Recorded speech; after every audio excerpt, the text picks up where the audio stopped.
For process of the Earth, looks like we got an hourglass going here. So I don't know that has anything to do with anything, but I liked how it looked, so that's what we're going with. All right, process of the Earth. First thing we're looking at is biomes. Biomes are a community of plants and animals that have common characteristics for the environment they exist in.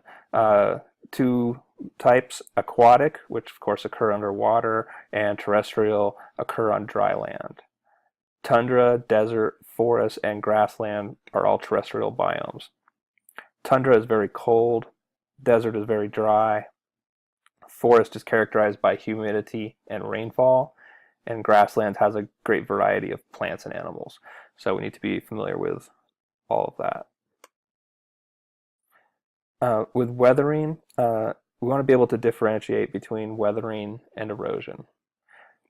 Weathering is the breaking down of rocks, soil, and minerals through contact with the Earth's atmosphere, waters, and biological organisms. Weathering occurs with little or no movement, while erosion moves minerals and rocks through water, ice, snow, and wind. So that's the difference in those two. Ocean tides and gravitational pull. As the Earth spins on its own axis, ocean water is kept at equal levels around the planet by the Earth's gravity pulling inward while centrifugal force pushes outwards. However, the moon's gravitational forces are strong enough to disrupt this balance by accelerating the water towards the moon. Okay, Earth's interior. So we have the crust, the mantle, and the core. So you want to be familiar with each of these. The crust is furthest from the center. The two types of crust are oceanic and continental. Continental is thicker.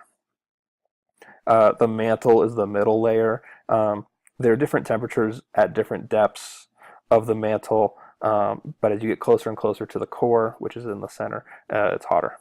And finally, the core is the Earth's source of internal heat. It is the center of the interior.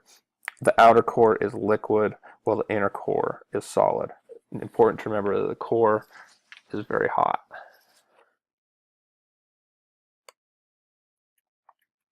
All right, Golgi Apparatus.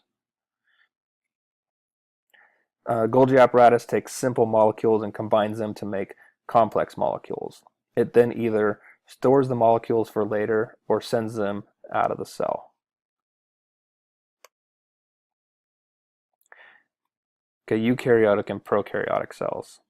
The defining difference between these two is the fact that eukaryotic cells have membrane-bound organelles, especially the nucleus. So the nucleus is really the main difference, main differentiator there. But eukaryotes also contain mitochondria and the Golgi apparatus, while the prokaryotes do not. A common example of a prokaryote would be a bacteria. All right, we have central nervous system and autonomic nervous system. So we need to know the basic differences of these two. The central nervous system is the brain and the spinal cord, while the autonomic nervous system regulates bodily functions such as heart rate, digestion, urination, arousal, and so forth. Photosynthesis. Photosynthesis process of converting light energy into chemical energy that can be later used for fueling the organism's activity. And finally, we have ATP. ATP stands for adenosine triphosphate. It's a nucleotide which transports chemical energy within cells for metabolism. The ATP is the molecule that carries energy to the place where energy is needed.